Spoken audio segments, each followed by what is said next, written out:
So put yourself for a minute in the mind, in the place of this man who was crippled, paralyzed, ill for 38 years, laying in that portico. Just imagine that scene, that portico, that large area, and it's just filled with bodies, crippled, lame, blind.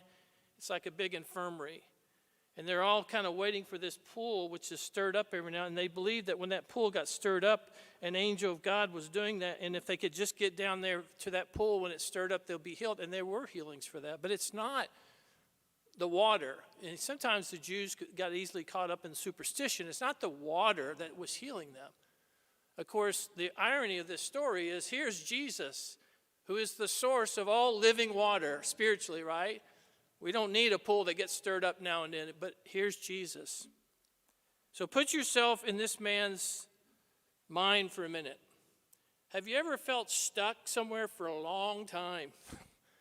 And you felt helpless. You felt no matter what you did, you just couldn't seem. Anybody ever feel that way? We all go through difficulties. You know, we go through painful situations, physically, emotionally, and we cry out to God. And it seems like we have no one to help me. So the first lie this man has become to believe in is, no one is here to help me. How many times you feel that when you're suffering, you're going through, it feels helpless. It feels like even God has abandoned me. I know going through all that therapy and recovery, and now it's gone from the knee to the back, and, you know, it's just like, please, God, take it away, please. And it feels that way. So I'm like, I have no one to help me. But that's a lie. God is with me. God is with you. Look at the response to the psalm today. The Lord of hosts is with us. Our stronghold is the God of Jacob. Jesus suffers in us, and he invites us to embrace that with him. Sometimes he's not lifting the suffering from me because he's invited me to suffer that with him for souls. You see, you and I are in the redeeming business. We're in the same business Jesus is in. God is redeeming. He's saving. It's the rescue mission. We have a rescue mission. God is rescuing souls from the hell through your willingness to embrace suffering with him.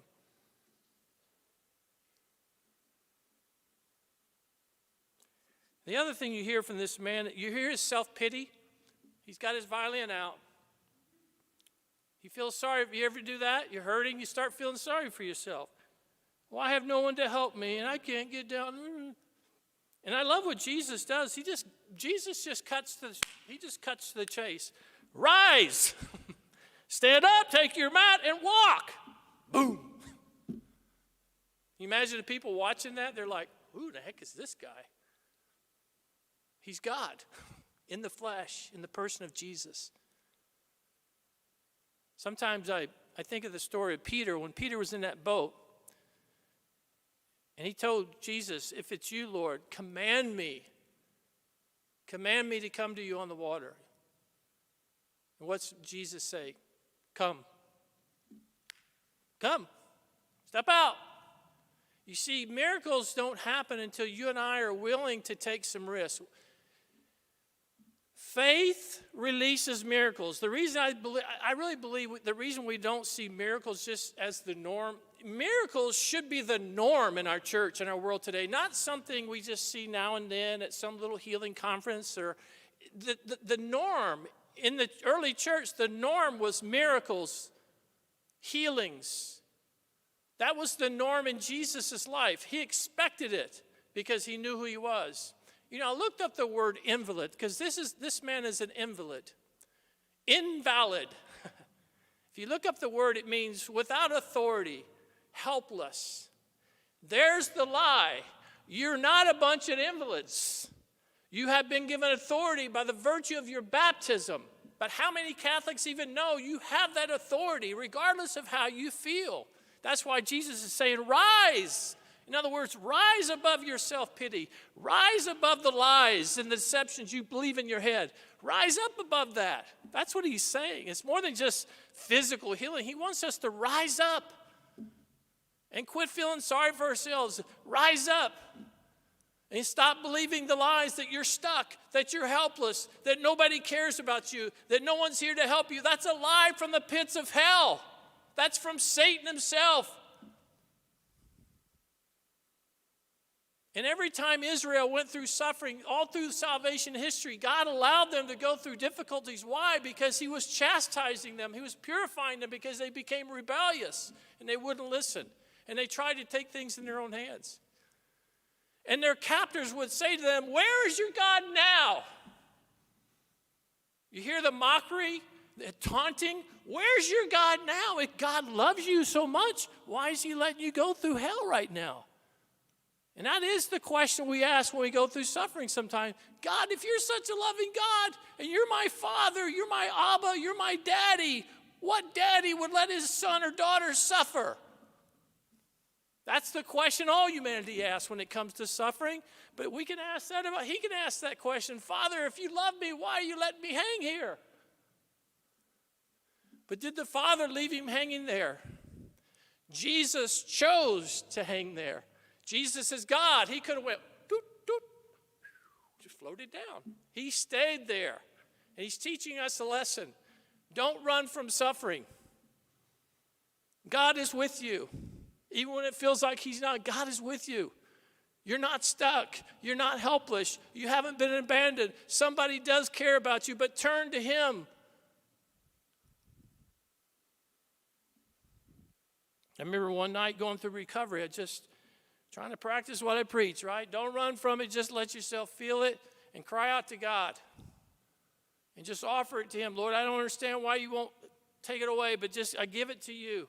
For souls, I know you're using it right now. I know you're using this. I hope that souls in purgatory are leaping out of there and going into heaven right now.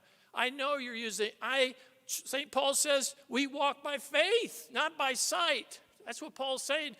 We don't walk by what we feel or don't feel. We walk by faith. I choose to believe that God is with me when it feels like he's 1,000 miles away from me. I choose to believe it because that's what God says. I am with you. That's what his name means, Emmanuel. God is with us. Jesus in the gospel says, I will never leave you orphan. Jesus is either telling me the truth or he's a liar. And I choose to believe he's telling me the truth because he is truth by nature. You see, that's what we have to hang on to when we're going through hell. When we feel stuck, we have to cling to the truth, which is Jesus. Cling to him.